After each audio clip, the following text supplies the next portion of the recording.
Hey, everybody. You can see me now. It's showtime. I wish I had that scene from House of Thousand Corpses when they say, when Grandpa, whatever his fucking name is, has the mouthful of potatoes. It's showtime! Anyway, welcome to Horror Movie Massacre. This is the big one. If you love Halloween, you've got to hit the like button. Just saying. We're talking about John Carpenter's. Yes, John. Always say John Carpenter's Halloween. He fought for that right to put his name above the title of each and every one of his films. John Carpenter's Halloween. John Carpenter's The Thing. John Carpenter's The Fog. John Carpenter's Prince of Darkness. John Carpenter's In the Mouth of Madness. Which is your favorite John Carpenter film? Let us know in the comments if it's not Halloween. We got a great show tonight. Welcome back. Glad you're here. We are less than a week away from the big day that all the normies like to, say, "Oh, I love scary movies. Halloween time's my favorite." It's like, bitch, Halloween time's all year for horror fans. I just passed over 250 different horror movies for the year. I don't go as hard as I used to. In 2019, I did over 500, which apparently is kind of low. But tonight we are talking about one of the legendary horror films of all time. We were talking about John Carpenter's Halloween, and I'd never called it that. I always just called it Halloween or Halloween '78, since there are 3 different Halloweens now. Seth has really changed my mind on calling it John Carpenter's Halloween. Seth, my dear friend, how are you tonight? I'm doing pretty well. And I've You, always called it John Carpenter's Halloween because his name is above the title, but also now that there's 3 movies called Halloween, it helps differentiate. I can't even speak. It helps differentiate. yeah, I You know got what I you. mean? I was gonna fuck it up too, so it's okay. Uh, yeah, no, and really, I feel like saying John Carpenter's Halloween over just calling it Halloween or Halloween '78, it shows respect to the man. I mean, he is definitely one of the greatest filmmakers in horror history, and all he wants to do is play video games, which is cool. I mean, I'm the same way. All I want to do is play video games and watch horror movies. But I think paying respect to John Carpenter with his films, the way that he has them titled and he wants his name put atop them, I totally have respect for the man. He's one of the greatest. If you think he's one of the greatest, you're in the right place. Seth, I know you do. But I know that this film we're talking about tonight is not even your favorite Carpenter film. What is it this week? What is your favorite Carpenter film this week?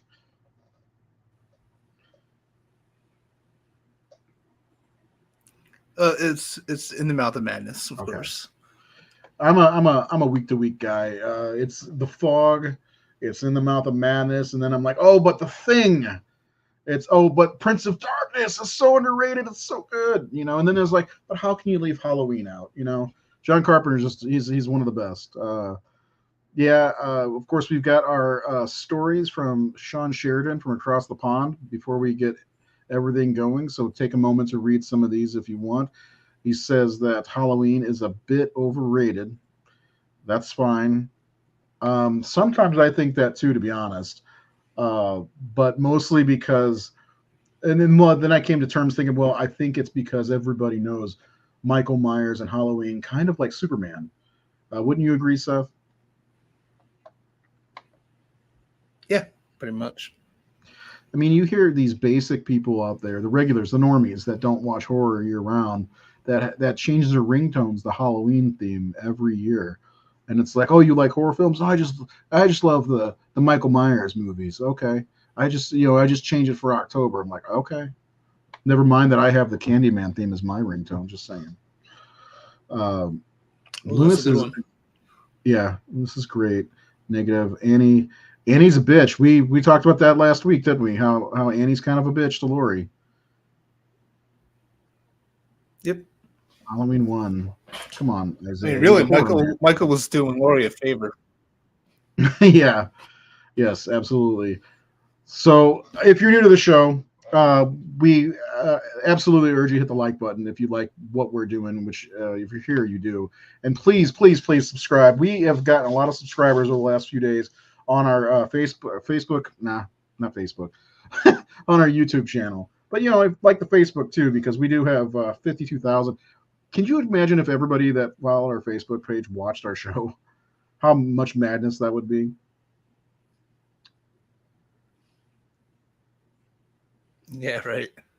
So right Cool. off the top, I want to ask a couple of questions. Number one, I want to ask, what is your favorite scene from John Carpenter's Halloween? And we'll get into our stuff. We're going to talk about what works for us and what doesn't work, and then give our scores as we always do. But I want to know from you, the people who are watching us, even if you watch us after we're live, let me know, let Seth know, what is your favorite part about this movie? The other question is, who is your favorite character in John Carpenter's Halloween?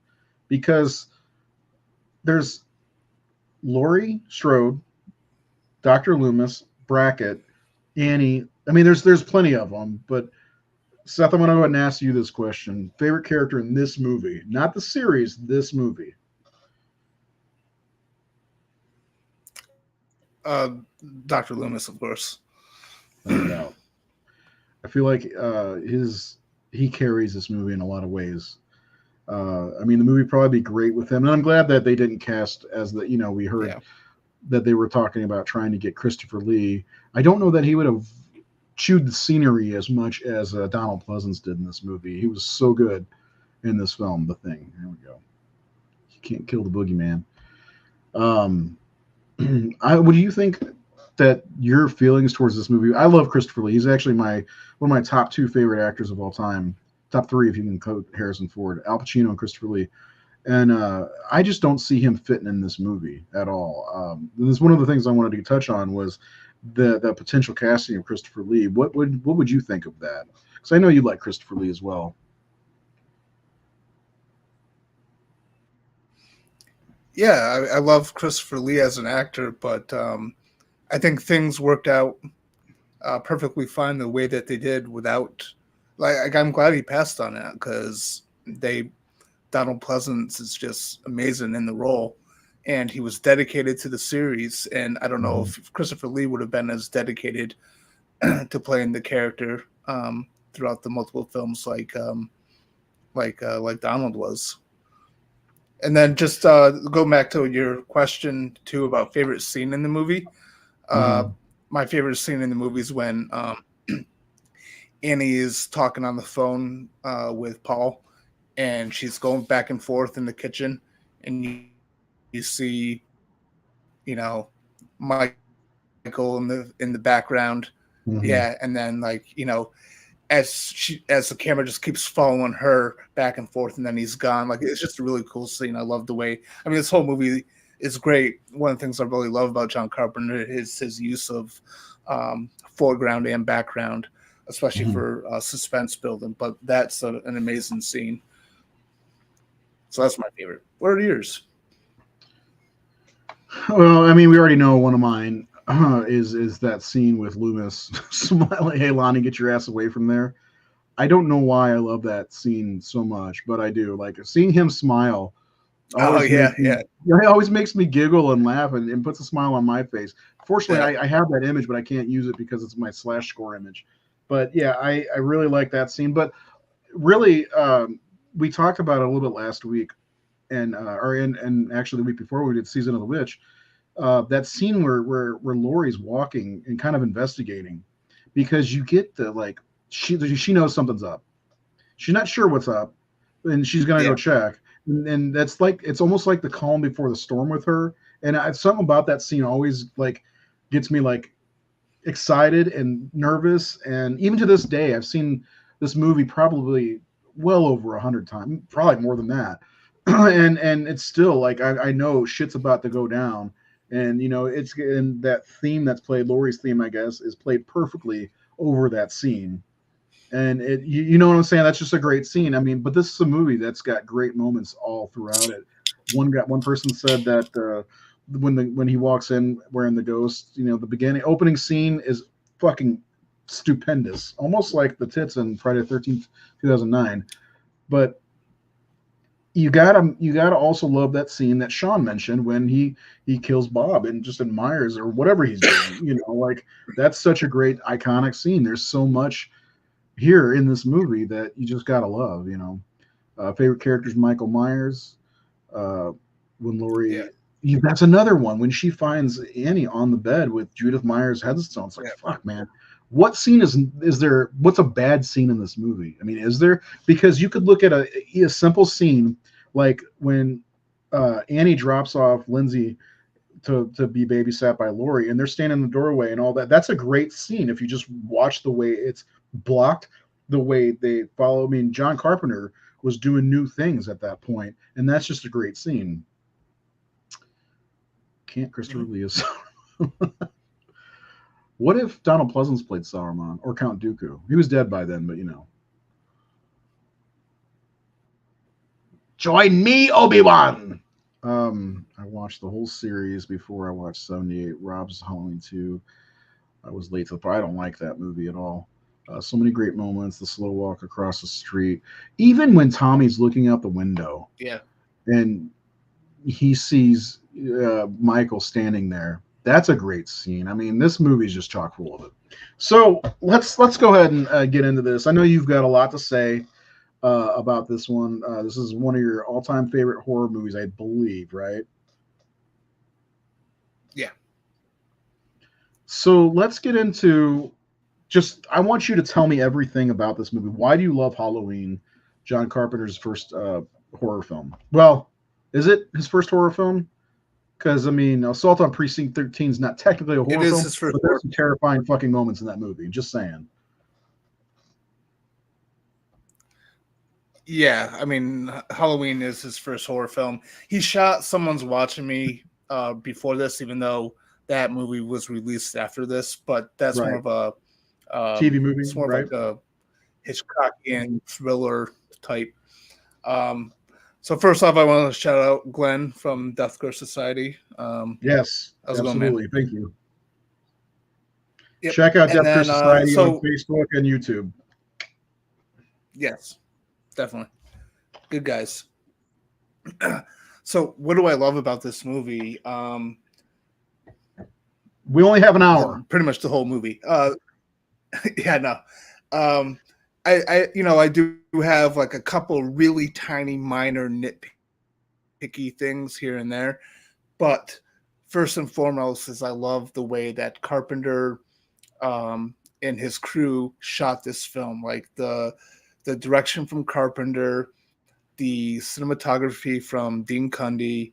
I love the way that there's it's not a lot of quick cuts. There's a lot of deliberate long shots, and it really, all that stuff really helps add to the overall atmosphere and the sort of the suspense building of it, because it is so, like that one scene where Laurie's walking down the street and she's singing that song, just the two of us. Yeah. And then Michael, like you see part of Michael come into frame and you could hear his breathing, but it stays on that for a while. You know what I mean? And I think that's great because, I mean, if you really think about Halloween, not much really happens until the third act. And yet the entire movie, you feel this sense of dread throughout. You feel Michael's presence throughout, even though he doesn't have a lot of screen time. It's just the way it was the way it was shot and the way it was put together. I think it was just perfect on all ends in that aspect. Yeah, I totally agree. That scene actually you're talking about, because it's, well, first of all, that's after school, but going back even a little bit further, before school, before she meets up with Tommy, and even when she's walking with Tommy to the Myers house, that tracking shot is fucking fabulous. And that's another thing that you didn't see before Halloween, really. Yeah, well, it's amazing. It really is. It's in a little side note here, and it was because it's kind of funny to me. But last year, I think on Halloween, I was watching John Carpenter's Halloween, and Amber was here down in the living room with me. Now, she likes certain horror stuff, like more like vampire type stuff. she hates Mhm. slashers. She absolutely hates slashers. Yeah. But as I was watching it, she kept looking up at it. She kept watching it. She eventually put her phone down and she was watching it. She didn't see the whole thing, but she saw most of it with me, and she just kept talking about how beautifully shot it is and just how well made the movie is. And Mhm. that's great coming from someone who hates slashers, that she was able to like look at it and just look at the beauty of the filmmaking. I thought that was pretty cool. Yeah, and kind of a similar experience. My wife, Elizabeth, who is no longer with us, she same way, not a slasher fan. She's more of hauntings and haunted houses and ghost stories and stuff like that. And when when I met her, I took her to see this in the theater because they would always play it on Halloween midnight, and I would never miss a show until we had kids, of course. But the first time I was like, you got to go with me. She's like, oh, that's another slasher movie. I'm not into that stuff. I've seen the Jason stuff and I've seen this and that. I'm like, yeah, but Halloween on the big screen is a can't miss opportunity. And she's like, almost same reaction. She's like, that was really well made. I was like, yeah, and you should. This one, it's a fucking low budget movie. It was really low budget, and just you had a talented Yeah. crew behind the scenes, behind the camera. You Deborah Hill, Dean Cundy. I mean, just a talented crew, and it's a beautifully shot movie, Yep. especially for such a low budget. Yeah.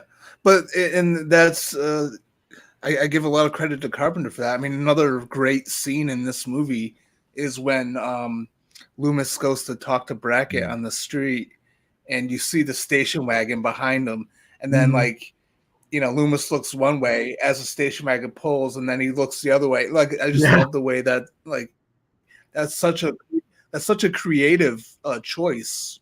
Yeah, and Love it. part of me, when I watch that scene, part of me feels like I always felt like Loomis and it's like Batman and the Joker almost. Loomis and Michael Myers are, two sides of the same coin. And Michael knew, like, he knew Loomis was going to turn that way and it was his time to go. You know what I'm saying? Like, I've always thought that way about that scene. And that's why, he's always able to, like, evade Loomis because Michael, I don't know how Michael thinks, obviously, the shape. But by the way, I watched a documentary about Deborah Hill with Deborah Hill, and she never called him Michael Myers once. She called him the Shape the entire time. And I was like, I love this woman. I wish she were still around. But yeah, so I always like to think that like while Michael was in at Smith's Grove all those years, he wasn't just quiet. He wasn't just listening to Loomis. He was studying this man. And I think Michael Myers is probably he is smarter than everybody probably thinks. But yeah, that's such a great scene, and there's so much going on in that scene too because the alarm's going off. Like you get the Brackett and Loomis meet for the first time, and that's just so many good scenes in this. The only one scene that I hear people really bitch about is how it goes from day to night really fast. But it's October. Give it a break. Like when they're driving, it's daytime, and then all of a sudden when they get to the houses, it's night. It's October. Come on, it's already nighttime here at like 5:30. Well, I mean, I defend that a little bit because, I mean, in the one scene where Laurie and Annie are talking about Ben Tramer and the cameras in the back seat of the car, looking out the windshield, it is starting to be dusk, right? Right. And then you could also say, like, right after that little exchange of dialogue happens, it cuts to, it goes to them driving around, but you don't know how much time has passed between that moment to when they pulled up on the street. They were obviously before going to their babysitting duties, so they were probably just doing loops around the town or whatever. I mean, that's the way Smoking I a look J, at it. smoking pot. Annie had to get high before she went. Smoking a J. Yeah, exactly. So this check. I've done joyrides before. All right. Who hasn't? Um, this is for you. Read this question.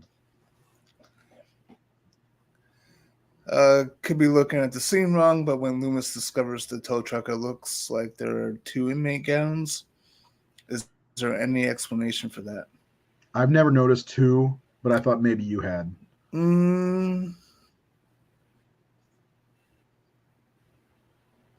I've never noticed where. Yeah, it never appeared to me like there was 2, but I don't know.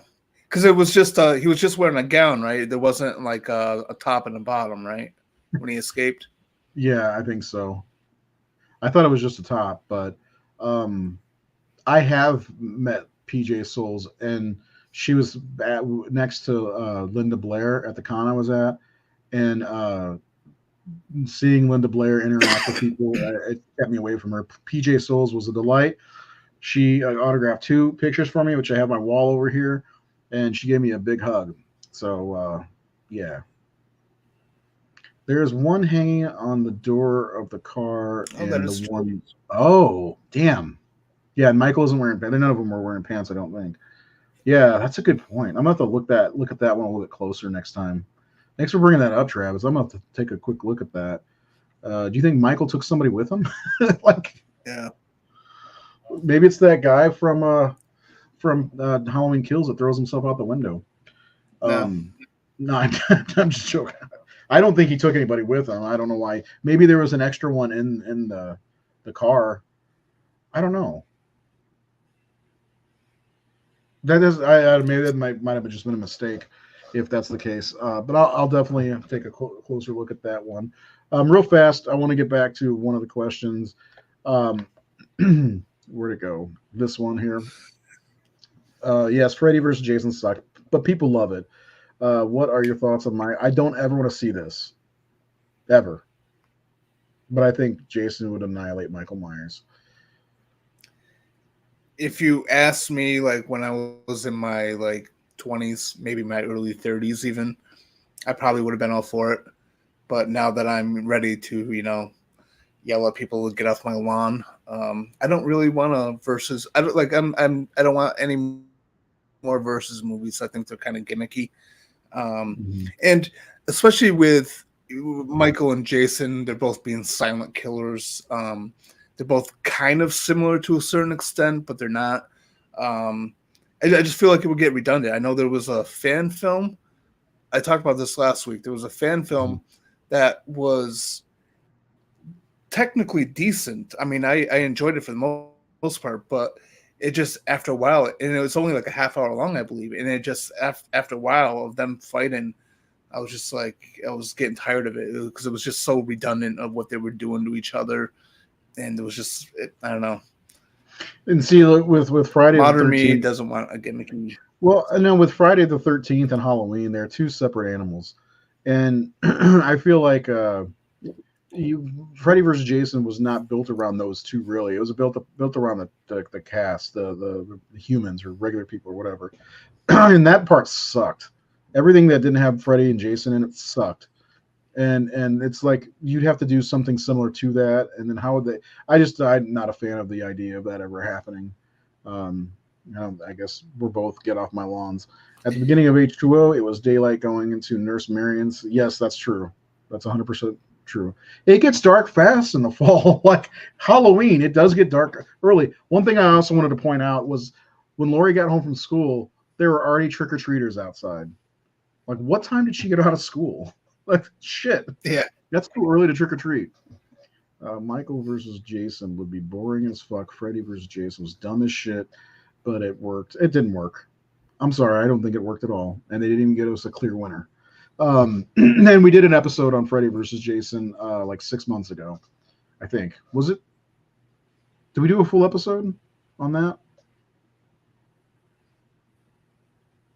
I think we combined it with because we did it with when we covered the Freddy side of our Did we combine it with the remake? So I think we combined it with New Nightmare and the remake, because we did a discourse episode on New Nightmare like not too long before we did that, so we just decided to combine all 3. Speaking of redundant, yeah, we were just repeating ourselves. Yeah, we've got a lot of these episodes. Remember, we did all of the Elm Street series, all of the Friday the 13th movies, Scream,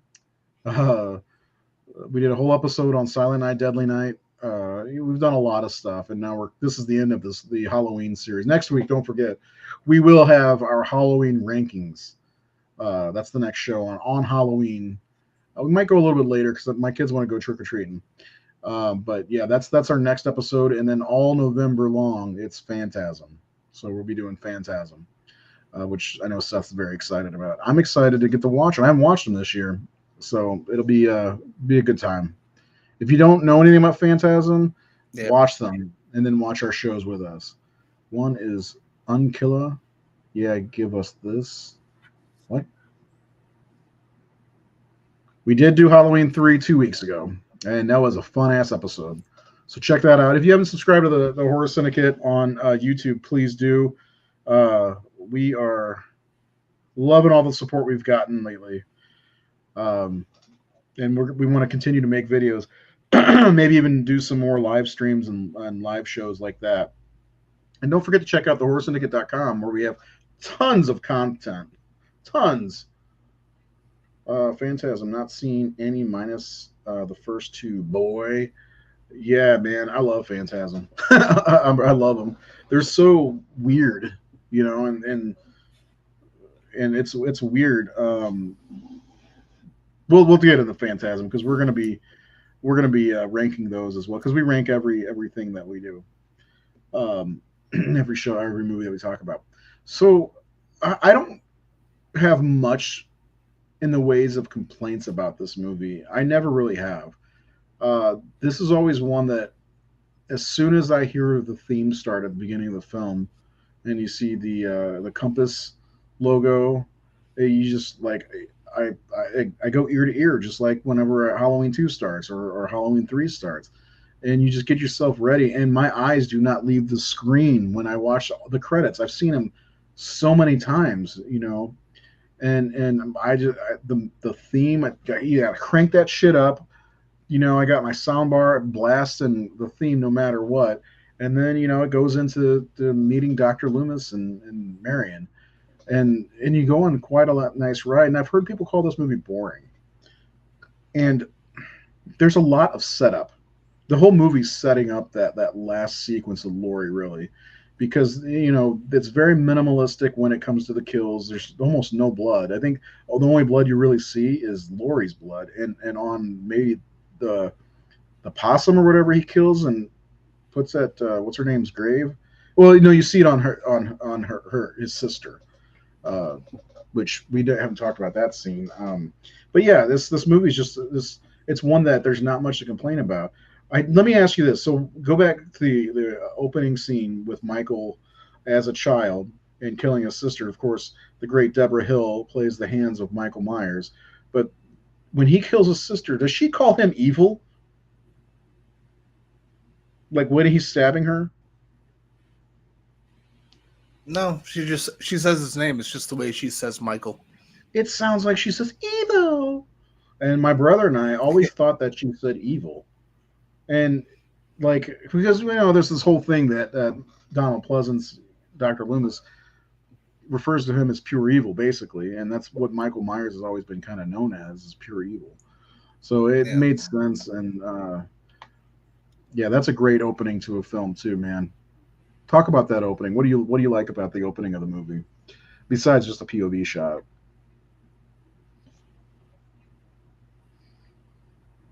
Well, I mean, it kind of sets the stage, and I mean, especially for, you know, imagine audiences back in 1978, right? So people who don't have like what modern people have was of, you know, knowing what Michael Myers is and all that and the whole backstory.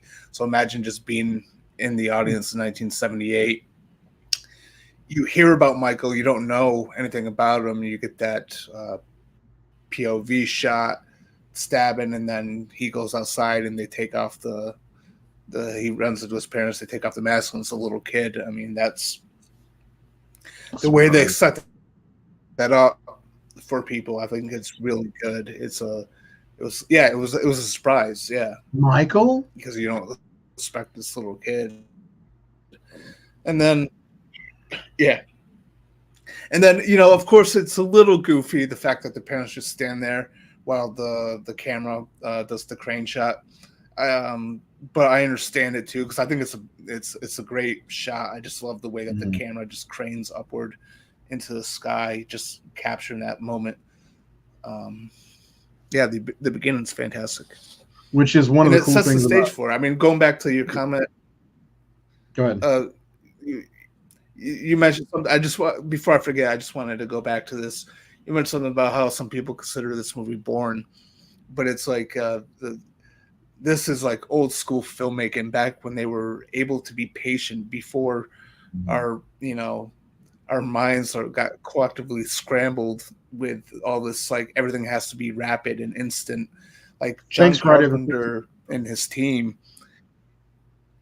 Yeah, well, John Carpenter and his team, they really just they really worked hard to build the suspense up. Because I mean, it wasn't really John trying to make some ultra bloody slasher film with a kill every 5 seconds. He was telling the story. He was trying to get underneath the audience's skin. And I think it's a very effective with the way that it's shot, and then of course the music on top of that. But it's like old school patient storytelling.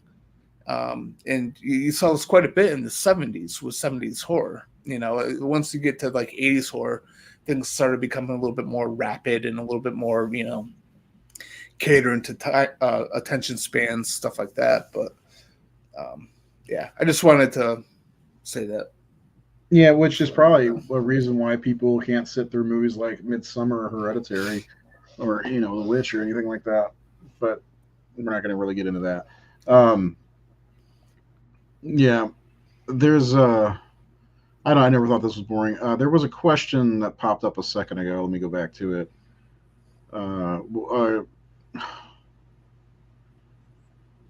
First of all, Travis went back and just looked at that scene. He said Loomis picks up both gowns. Could it just be the gown was ripped in half? Maybe. This question: what is the worst Halloween knockoff? I would say He Knows You're Alone. I couldn't answer that currently because I would have to really think about it. But post 1978, going into 1980 and 1981 especially, there are a lot of slashers that are trying to basically bank off of Halloween. Some of my least favorites are people's favorites: The Prowler, My Bloody Valentine, stuff like that. So I've never seen He Knows You're Alone. Alone in the Dark's not very good, but there's a bunch of them. I'd have to look. I'd really have to look. Halloween 2. Yeah, I don't think I could answer that. Yeah.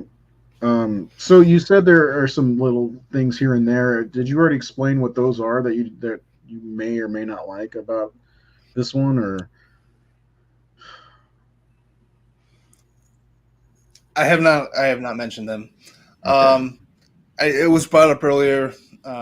Annie's an asshole, and no offense to the actress Nancy Loomis, but I don't really think she's really great in the role. Some of the dialogue between the girls, to me, wasn't really great. They don't really overly bother me either. Like I said, these are very minor, nitpicky complaints. Like that's it. But I think the biggest thing that kind of the biggest thing for me is sort of like a little bit of a lapse in logic where the entire day Lori sees someone watching her, and she's kind of alert to this presence, and whereas I got a couple of different ideas just all flowing at once, but my main point is that she sees Michael throughout the entire day, but yet when Tommy mentions seeing someone outside, she's very dismissive about it. She's like, "There's nobody outside," I felt like she should have been even more alert once Tommy said that he saw someone outside because of what she had been going through all day. So it's just a little minor thing with me where that kind of like I don't quite understand that, that logic, but I I don't want know to if it makes comment sense here here. on this because I don't think seeing Loomis walking loses tension because once he sees the car, it starts building that tension even more, and I don't think it loses any tension at all. I mean that's maybe a personal thing for different people, but yeah, I can see your complaints. The dialogue never really bothered me. I just thought they were just girls, and of course that was one of Deborah Hill's big things that she contributed on was the dialogue of the teenage girls and but it never really bothered me. I mean, there Annie does suck overall as a character. I think she's in the movie. There's my son. Hey, Ronaldo. In the movie, like there's parts of it. It almost seems like it's going to follow her because there's a good chunk of time and it does follow what she's doing and getting the butter on herself and all that other shit. Getting stuck in the window and I don't know. That's probably one of my biggest complaints is having to deal with her for so long because she's kind of a bad person. She did her boyfriend got grounded. She's gonna like. God, there's just so many things wrong with her. She's trying to get him in even more trouble, so she's just a troublemaker. She's trying to set Lori up what Lori doesn't want to be set up. It's like, bitch, mind your own business. You know, go get choked out in a car somewhere. Again, yeah, well, again, I mean, really, if you think about this movie, it was basically Michael doing Laurie a bunch of favors because Annie was an asshole, Mm-hmm. Linda was a ditz, and Bob was a pedo. So, like, really, he was First, I rip getting your rid of clothes all off. these Then I rip her clothes toxic off. people from her. Yeah, Like, dude, she's like 8 years old. Yeah, you're right. Michael did cut. It's like it's time to start cutting. It's like when you announce that you're going to yeah. cut Facebook friends, Michael Myers comes up and does it for you. The logic of Laurie seeing Michael is even worse in Rob Zombie's version. They all see him and they don't think it's scary at all, making a joke of it, but not mentioning it to bracket. Hey, guy, there's some guy following us. Yeah, that's true. That movie, I don't like it. It's a dismissiveness towards children. Tommy warned her not to go to the spook house when the boogeyman's outside, and yeah, that's true. It's funny because usually it's an adult doing it, but she's just a teenager. Well, yeah. Well, I mean, I get that. Like, it is exactly that what CT is saying, totally. But it's also it's just the idea though that she was kind of freaked out, especially when she was upstairs in her own bedroom, and she looked out the window and Michael was standing out by the sheets. Like she's seen him all day long, and so I just felt like with a character like Laurie, who's like an intelligent character, and who's been kind of alert to all this stuff all day long, where even though she's dismissive towards Tommy about the whole boogeyman thing, the fact that she's been followed all day, that she's seen this one guy all day long, I just felt like when Tommy said that there was someone standing outside, that she could have, like, she should have instantly thought about what happened all day. Yeah, I but don't know. she's thinking, well, Again, it's so. it's just Go on. situational if you think about it because uh, they're watching a horror movie. They were reading the horror comics. It's Halloween, and Tommy was trying to scare Lindsay. I mean, I think Lori was just like thinking, "Come on, Tommy, you're just full of shit because you're being a little asshole today anyway." And so that's why she didn't take it seriously. But you're right. At the same time, why wouldn't she put two and two together if Tommy sees somebody outside? And of course, she does look out there and there's nobody there. But then, a couple seconds later, you see Michael Myers walking with Annie's body, and it's like I don't know, man. That's a weird thing to like even think about. Like she's got to be the adult though in the room with two kids. You got to think about that too, because if she starts getting hysterical with two kids there, then what? You know, Well, I mean, I get that, but it's just, I don't know. I don't know. To me, it's just something where I felt like her character was smart enough where she probably could have maybe had a little bit of a different reaction. But then again, we wouldn't get, the story wouldn't unfold the way it does if she did take action and, call the cops earlier. Yeah, because I mean, it would have been easily. It would have been her calling the cops. Hey, something weird's going on over at the Wallace house, and they'd find him. That's it. The end of the movie. That's pretty much what would happen. So plus it does kind of build up tensions. Yeah, like, and then I guess say.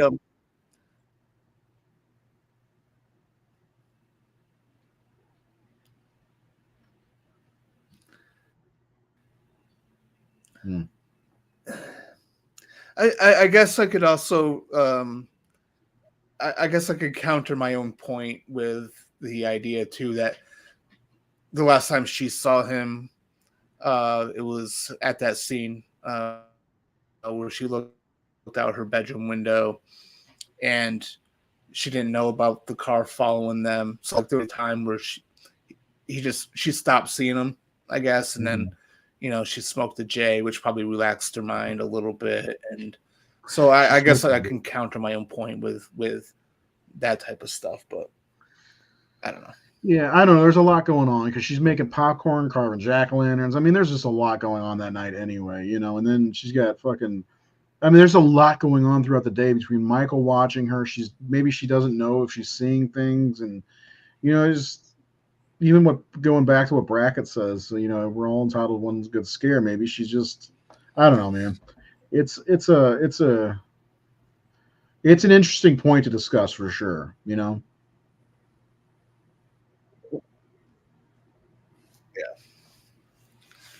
But again, I don't want to make it sound like I'm shitting on the movie for this. I mean, again, it's a very minor, tiny little thing,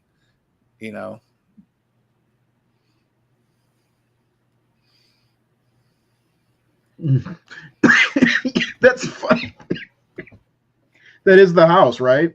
Where she knocks and bangs on the door, and he said later on, after Loomis shoots Michael, he's I've been trick or treated. Where was he when Laurie was freaking out minutes before that? And also, why didn't he react to the gunshots? I mean, those are generally loud. That's the Halloween 2. Let's just leave it at that. And plus, come on, he's been trick or treated to death. One thing I wanted to mention before we move on is all next week we're going to re-rate the Halloween movies. 5-star ratings. If you follow us on Facebook, you have the ability to be a part of this by using the emoji to rate the movie based on how many stars it is. The logo's in the way, but the heart is always 5 stars. That is perfection. That is the best possible score you can give a movie.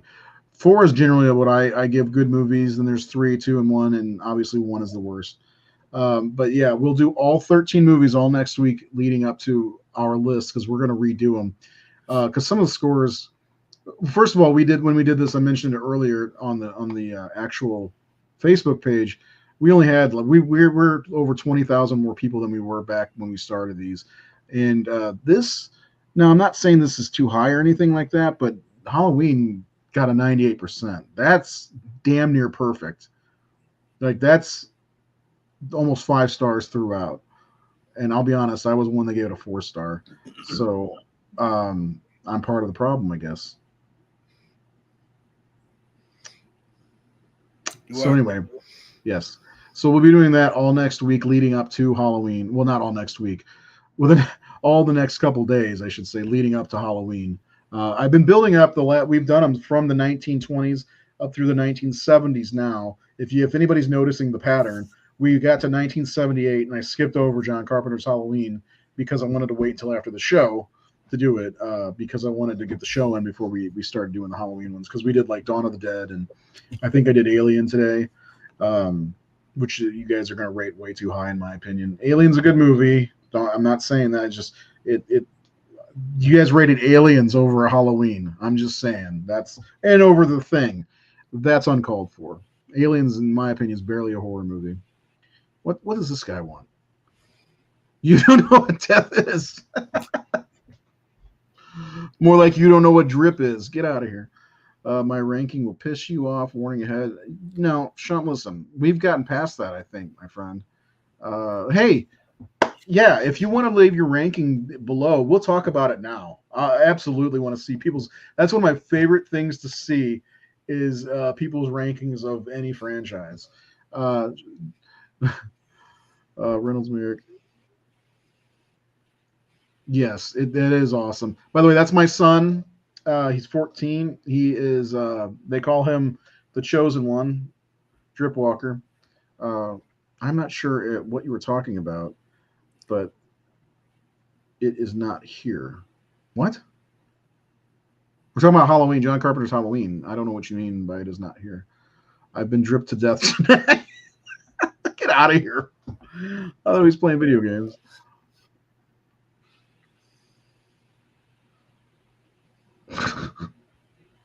I don't know what that Marjorie is talking about. Subscribe. So, I got a question for you, Ray. Yes. Being, an old man, what is this drip thing? It's, as far as I can tell, it's about how your style is, your clothing, I don't know, man. Like, every time so Reynolds has been getting into playing football games, and when he likes a uniform, he goes, "Oh, those are dripped out," and I guess that's what he's talking about, like the Saints uniforms. They're really good looking uniforms. Like those are drip. So I guess that's what he's talking about. It's weird. I don't know these kids these days. Get your '84 jerseys out. Shit, Reynolds. Okay, yeah. I mean, I just I don't know. My kids are always saying stuff. He came home calling me mid one day. I'm like, what the fuck is that? And then he's like, you're L tier, and then go touch grass and all this other shit. It's like, oh, what happened to you're stupid? Like stuff like that. Like L tier or mid or fire. I don't know, man. I'm 43 years old. I don't subscribe to this vernacular that the young kids do. I do think it's funny though. I think it was yesterday. We were driving and we saw a store called Drip Nation, which is a clothing store. And Reynolds I had to get a picture of Reynolds in front of that sign because he's always talking about being dripped out with a gangsta lean too. Anyway, yeah, it's weird. Just don't even get me started on this guy. Let's get these. Reynolds, why don't you do it? Rank the Halloween movies. I think you've seen them all. If I remember correctly, my kids both liked the Halloween Ends upon seeing it the first time. But I do know they love Halloween 2 quite a bit. Okay, best to worst. 2018 Kills 3, 4-2, H2O. That is blasphemy. Woo! What's H8? I guess that's Resurrection?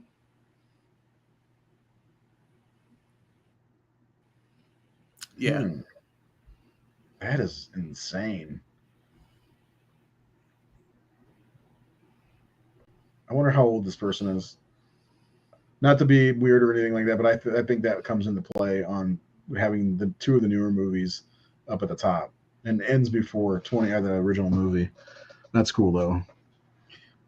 And in what order he saw them in too? I don't know. That's true. That's a good point too. The drip used to mean something completely different. I explained that. You want a girl to be dripped, right? I'm just saying. I mean, it was a good thing when you wanted a girl to be dripped out. I'm just saying, like back when I was younger, Charlie. Actually, I went to high school with that dude. Whenever you'd be like, that girl's, yeah, you know what I'm saying. I'm not trying to be perverted on here, but want a little slip and slide going on. Anyway, not too much though. Oh God. Gross, not that one. I'm 24. Okay. Right? Yes, 2018 and so forth. Okay. That's fair. That's fair. Drip just means fashion. Yeah. You play to win. Stop, Reynolds. All right. Speaking of playing to win the game, you ready to do our scores, or you want to say anything else before we move on? I'm still waiting on Sean Sheridan's ranking because nothing could be as blasphemous as Travis, but I get why Travis is doing that. And Halloween 2018 is pretty good overall. It's one of the better sequels. But man, John Carpenter's Halloween is hard to pass up as number one. But everybody's got their own opinion, and we'll never discount your opinion or talk shit on you for that opinion. But Sean, come on, hurry up. You're usually quick on the draw.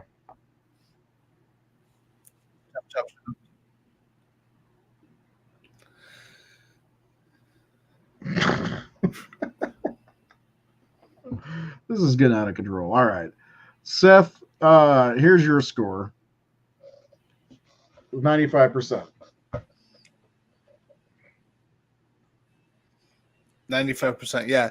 Based on the criteria of our 10-point system, the majority of the categories were 10s.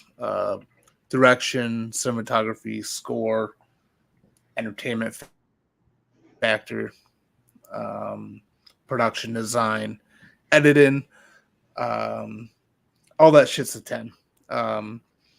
Acting, I had to take a couple points off because of Nancy Loomis. Who's not terrible. I mean, I don't like. Again, I complained about some of the dialogue and all that, but it's not like a deal breaker for me. Our kills category, that was really tough to judge with this one too, because this is not about the kills; it's about leading up to the kills. Mm-hmm. And again, it's a movie where not much. It's all about foreplay. Happens for the first 2/3 of the movie. Right, it's all about building up the tension, getting the mythology out there, and when the kills do happen, you see Annie get strangled, and then briefly a knife comes across her throat, but the window's all fogged in her car. I'm surprised you didn't say that's your favorite scene. Linda gets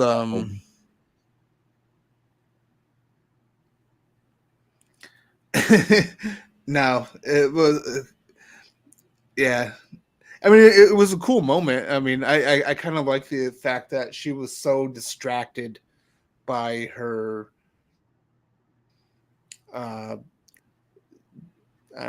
by being horny, and she was sex nuts. The fact that she didn't, she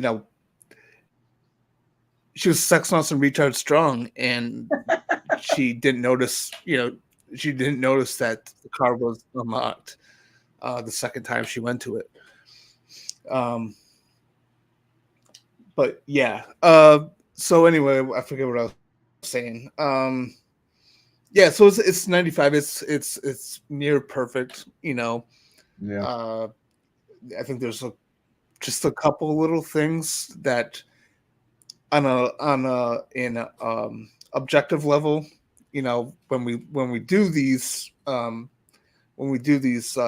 these points based off our criteria that we established, I try to be as subjective as possible as compared to when I give my opinion, and I'm very subjective about how I feel about a movie. Because if it was going by how I feel about the movie, it would be easy 100%.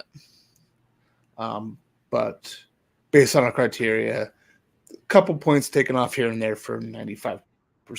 But I love it. I know I'll probably get shit for this, but it's my fourth favorite John Carpenter film. I'm a huge John Carpenter fan. And I just love plug your video. The way that the film is. Oh, you mean that shitty video? It's not shitty. That I did. Still gets views. It still gets views. So yeah, he ranked all 23 John Carpenter movies, and he was wrong about it. Prince of Darkness reigns supreme. But anyway. Yeah, right. I love Prince of Darkness. I don't know why. It's really hard for me to put into words why I love that movie, to be honest. But anyway, I love Prince of Darkness too. Like, I'm just saying, I'm with you. I think this is my fourth favorite Carpenter movie. But go ahead.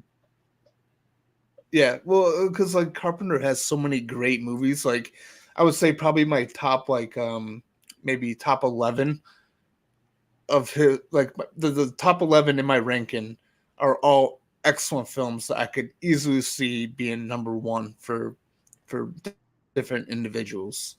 Yeah. And it's really tough to choose. It's tough to like the hardest part I had with ranking all of them was selecting an order for like the top 11 because I felt like I was being unfair to a different movie. You know what I mean? Oh man, I understand. Reynolds' Evil Dead is better than Halloween. Reynolds. To be fair, that's his favorite horror movie. I think The Evil Dead, not 2013. Not very drip of you. Oh, there you go. It's tell him he's mid. That's what you got to say. But he does love John Carpenter's The Thing. He loves The Thing. The way I feel about it is Loomis wasn't in it. The whole thing falls apart probably. They Live, Assault on Precinct 13, and The Fog are my favorites. There you go. Yeah, I mean, yes, The Fog is I don't think I've seen all 23 Carpenter movies that you listed, but I've seen a good portion of them, and I would say The Fog, Prince of Darkness, The Thing, and Halloween, and probably it might be Assault on Precinct 13 would be my top 5. Not in that order, but those are some of his best. Assault on Precinct 13 blew me away, and I know you hate hearing that because I waited so long to watch it. But after I watched, I was like, "Fuck! Why did I wait so long to watch this?"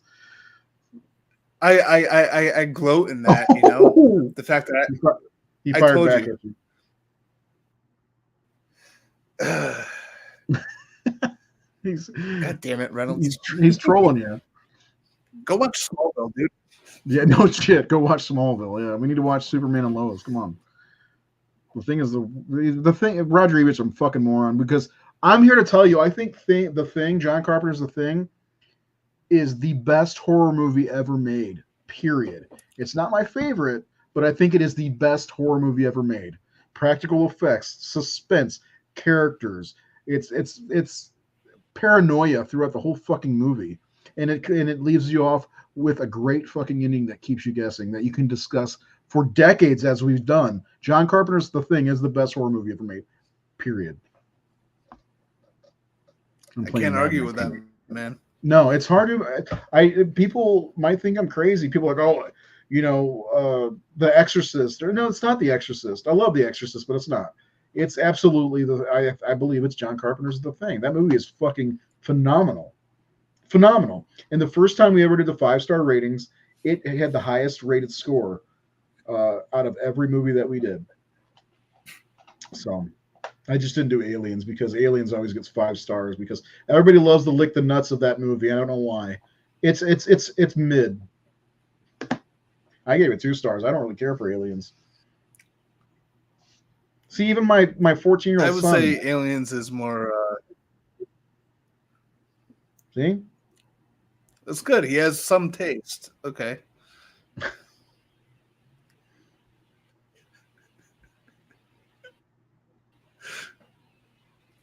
Yes, even if you're not Catholic, The Exorcist is fantastic. Aliens is L tier. He's never even seen Aliens, I don't think. Anyway, Charlie, I'm glad you stopped in. I really appreciate the support, man. Though my score, I forgot. My score is the same as your score, 95%. And by the way, this is if I'm ever in an upset mood, send me this image. Changes my whole day. Changes my whole day. Seeing a smiling Loomis after playing a fucking Halloween prank on some kids brightens my day right up. And yeah, 95%. In most of the kills I didn't give it too high of a score. I mean, I like the way they're presented, but I mean, he just strangles a couple of people and stabs a guy. You know, I mean, there's really not much to it. And I think I gave casting a lower score, but overall, the score is superb. The music in Halloween it's legendary. Period. It's just like the Star Wars theme, where if you hear it, you know exactly what it is, even if you're not a horror fan. You know what that is. And Yeah. John Carpenter's direction was a fucking complete game changer. This movie is probably the point in horror history where everything turned and changed. People can credit movies like Night of the Living Dead or even the Texas Chainsaw Massacre from getting away from the the gothic type of horror movies that Hammer was still presenting at the time. But I think Halloween was the firm point where everything changed. Because how many fucking imitators did we get after Halloween? And this movie is responsible. While there are other final girls, while there are other slashers, I mean, because most giallos are actually slashers, but this movie is single-handedly responsible Yeah. for Yeah. the final girl, in my opinion. You wouldn't have final girls in every movie if not for Halloween. You wouldn't have the lone killer if not for Halloween. The 80s are chock full of imitators of this movie, and this is why this movie is such a legendary film. Regardless of where it places on any list, regardless of how you feel, show this movie the respect it deserves, because we would not have horror where it is today without John Carpenter's Halloween. Just saying. Yeah. I was about to go on a rant. Okay. Reynolds has seen Aliens. Let's see what he. The Exorcist is a contender for the best movie that you. I I don't hate it. I'd say I don't like it very much. I think Aliens. I like Predator better if you're gonna put in that conversation. I just don't like Aliens all that much. It's kind of boring, to be honest. Siskel and Ebert also said Siskel and Ebert are a fucking joke. First of all, I'm sorry. Those are two people I would never take movie advice from. Just like Rotten Tomatoes, we're critics technically, but critics are a bunch of dickheads. Say this. There was Well, a single laugh in a packed house during Ghostbusters 2. So to quote that, you guys are full of crap. I love Ghostbusters. Yeah, my dad said you guys are full of crap. What are you gonna say? I like what this man's saying, I or mean, this person. No, he doesn't I play Madden. mean, to be fair to Ebert, he was more open minded to horror movies True, than Gene Siskel true. was, Mhm, and they often fought about it. mhm. And but they just hated slashers pretty much. I mean, with the exception of Halloween, which they compared almost everything to, they hated slashers. Um, but Gene liked some, but Roger Ebert was more open minded to horror movies outside of slashers than than Siskel. I used to Yeah, watch their shit all. I still do. I can't. I know you sent us a video the other day. I can't stand either one of those guys for the most part. Yes, Sean, I fucking love the Terminator and T2. Yeah. I do kind of like Terminator 3. I like Salvation quite a bit. I wish they would have been able to make the other two, because not Christian Bale was a good John Connor. I thought, grown up John Connor, and I also really liked Yeah. Yeah. Anton Yelchin as Kyle Reese. I like what they were building up, and then they fucked everything up. So Oh, I perfect. love, yeah, Mhm. I love the Terminator movies for the most part. Uh, did he? I like the Devil's Rejects. That's a good movie. Not my favorite Rob Zombie movie, by the way. That would be The Lords of Salem. But yeah, our scores Yep. combined, obviously 95%. Go ahead, say what you're gonna say. Yeah. He also liked Last House on the Left. Um, Yeah. and then to answer your son's question, I don't play Madden. I don't play video games in general because I have anger issues. So there's that. Let me tell you about how many controllers I've broken over my lifetime, and none of them. I used to, I used to, I used to punch my TV when we had those, like those box TVs, because like You couldn't one, break it. I I suck at video games, right? And then Mm. I get mad about that because I'm a poor sport, and then so I just get angry, and like I used to punch my box TV, which was not smart.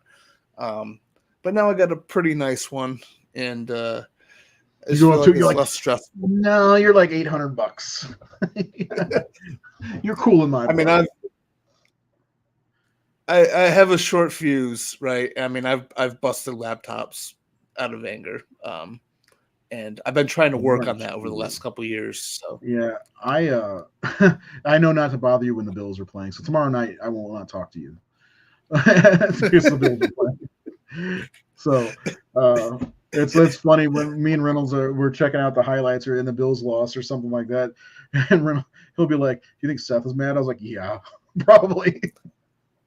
well, yeah, because like if they lost to like a good team, it'd be one thing, right? You'd be like, okay, they lost to a good team, but how do you lose to Mac Jones? I And the just told you Patriots the other is day, a the last 1-5. few weeks the last few weeks have been weird in the NFL because the 49ers are losing. It's just really really strange. Sorry we're talking about football, but it happens Yeah, sometimes.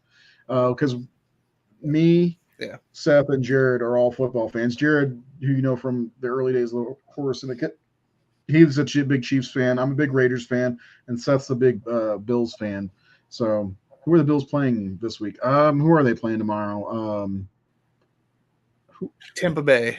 Tampa. That might be a good game. It's on Prime.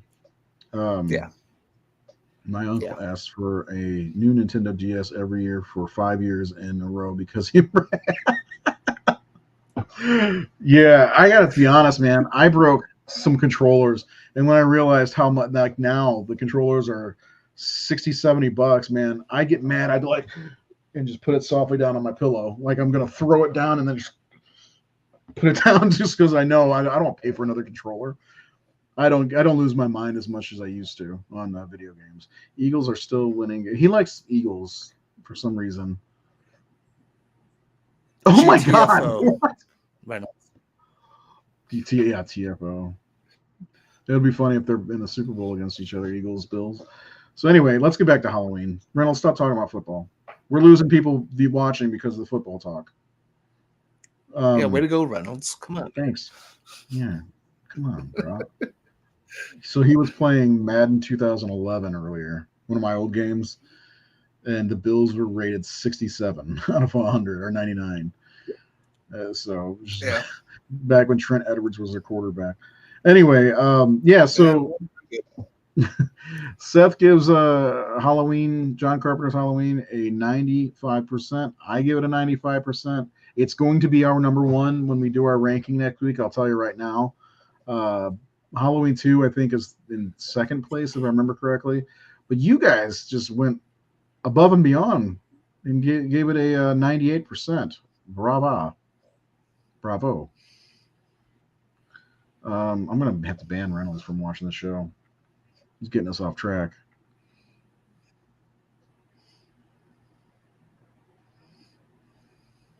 Jesus Christ. Anyway, anybody have any other questions or anything else, any talking points about Halloween before we go off into that good night? Because we do have, oh God, he's playing my favorite team against the Bills now. Because we do have the ranking show next Tuesday. We're not doing it on Wednesday. It'll be Tuesday. Tuesday is Halloween. And by the way, when we scheduled this episode, I didn't realize that today is the anniversary of the 45th anniversary of the release date of John Carpenter's Halloween. It just happened to work out that way, which is really cool. 45 years ago today, people were in theaters watching John Carpenter's Halloween for the very first time. If I could go back to see that in the theater with a fresh crowd, first time ever seeing this movie, that would be the coolest fucking thing. Just like Star Wars, I think the Star Wars would be my pick to ever see.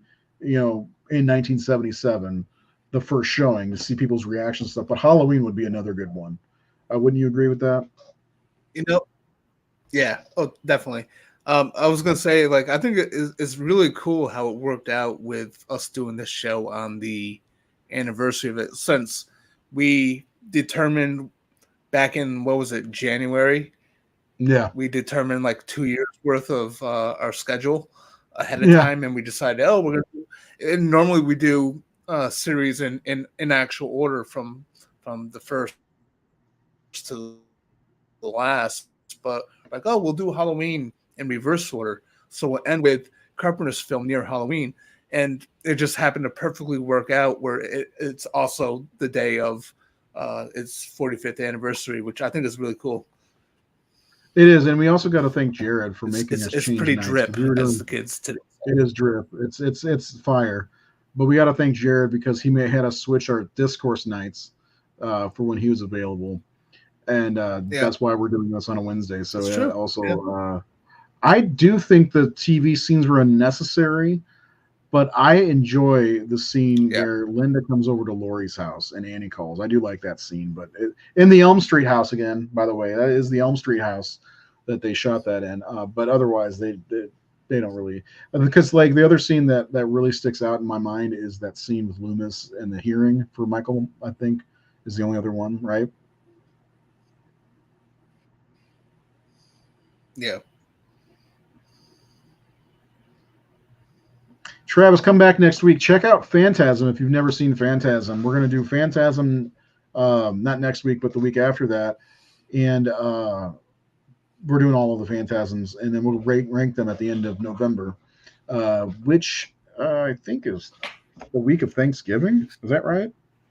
I have them on my schedule. No. Wait, is Thanksgiving on the 30th? So yeah, it'd be the night before Thanksgiving. We'll be doing our Phantasm rankings. So that'll be fun. Hopefully, you all come back. Thanksgiving's the third week of November, right? Third. Well, then the week after Thanksgiving. But hopefully everybody comes back. We know Halloween is one of the biggest franchises in horror history. 13 movies, huge fan base, almost as toxic as the Star Wars fan base. But and we know that people love to hate on movies, but Phantasm, they're a lot of fun, super weird. I think 1, 3, 4, and 5 are on Shudder. 2, I think, might be on Peacock. So there are streaming options out there if you haven't seen Phantasm before. But one of the things about the Horror Syndicate when we started all this years ago in 2016 is we'd like to, I hate to say educate, but get people to watch new things, step out of the norm, not watch Halloween and Friday the 13th and Elm Street and Child's Play and all that shit all the time. Check out other movies. John Carpenter's got a great catalog. I'm a huge fan of the Hammer horror movies, the Gothic horror movies from the 1950s, 60s, and 70s. So is Seth. We're going to do some of those probably next. I'm thinking next October is when we're doing some Hammer. And the same thing with Universal. We adore the Universal horror films, and there's so many good horror movies out there. Seth, name some horror movies that are not werewolf movies that they should check out that they may not have seen. Can you come up with a couple off the top of your head? Chopping Mall. There's one. See, you know what? I'm one of the weirdos that doesn't really care for Chopping Mall. Just throwing that out there. I don't think that makes you a weirdo. Yeah, you had to take away the werewolf category, didn't you? You fuck. Yeah, I had to, even though you've seen like 96 of those things. Yeah. The Hitcher. There you go. Yeah, you do love The Hitcher, and that's on HBO or Max, whatever it's called now. Yeah, there's just so much good horror out there, and so many different kinds of horror. That the mainstream stuff, like I love Italian horror. Demons too. Demons, yes. Yeah, I mean those are great movies. My kids love those movies, And if you want to say werewolf movies, you can say a couple werewolf. You watch Dog Soldiers the other night. Stop. Reynolds says Seth needs to touch grass. He spelled two wrong. I touched grass the other day and nothing changed. So probably gonna be touching grass with his lips later, if you know what I mean. But as far as werewolf movies, I mean, Late Phases. Excellent movie. Oh, I'll be smoking that grass. Let's not forget about not a werewolf. Late Phases is Stakeland. Talk about Stakeland. That's a great movie. Stakeland, yes. I mean, even part 2 is pretty good to that. You know, there's a movie, Bad Moon. I think it's great. Uh, there's a movie called, I think it's called WER. Yeah. It's a it's like a werewolf movie, kind of a different type of werewolf movie. It's a little weird with the way it's shot, but I thought it was really really Well, good. And let's we not doing a forget write up about of that Werewolf soon. Castle. There's a movie called The Howl, which takes place on a train. God damn it! I'm not gonna live Werewolf Castle down, am I? No. No. But by the way, tomorrow I should be putting up. I recently posted the top 20, my top personal favorite 25 movies from 2000 to 2009. Tomorrow I should have up on the horrorsyndicate.com my top 25 horror films from 2010 to 2019, and just the preview images from Hereditary, but that's not number one. I do like that movie quite a bit. Have you ever gone through and picked your favorite horror movie from every decade? I did that recently, and I'd like other people to do it, but nobody else did it. I don't think I have. You should give it a shot. I mean, it was easy for I'll have to. 1920. Yeah, Try it tonight. Yeah, I think you could probably figure it out pretty easily. But for the 1920s, it was Nosferatu because I've only seen a handful of those, and maybe not even a handful, probably like three. And then 1930s, obviously Dracula. The 1940s, I want to say it might have been the Wolfman. I'd have to look. Let me look at my Facebook real fast because that's where I put it. What are you gonna do? Let's see here. All right, here we go. Yeah. So 1920s was Nosferatu, 1930s was Dracula, 1940s was The Wolfman, 1950s was The Horror of Dracula, of course. Come on. Come on. Love that movie. 1960s Rosemary's Baby, the 1970s. As much as I love Halloween, I do love the Texas Chainsaw Massacre a little smidge more. So that's my 1970s. The 1980s is A Nightmare on Elm Street. 1990s, which probably surprised a lot of people, was Candyman. 2000s was The House of the Devil, Ty West film, great film. 2010s, The Evil Dead sequel. It's not a remake. Just saying. And then 2020 so far is Barbarian.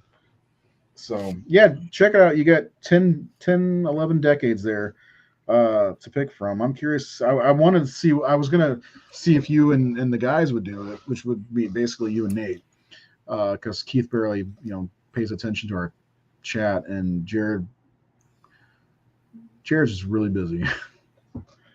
So maybe I'll put that up for everybody on the Horror Syndicate Facebook page, so everybody can get on there and try to do that same thing, because it was not easy. I mean, I have every one of the horror movies listed that I've ever seen listed by decade, so it was a little bit easier for me. But when it got to the 2010s and the 2000s, and it wasn't as easy as I thought it was. But anyway, check out the article when it goes up either tomorrow or Friday, the top 25 of 2010 to 2019. All right, Seth, anything you want to plug before we go?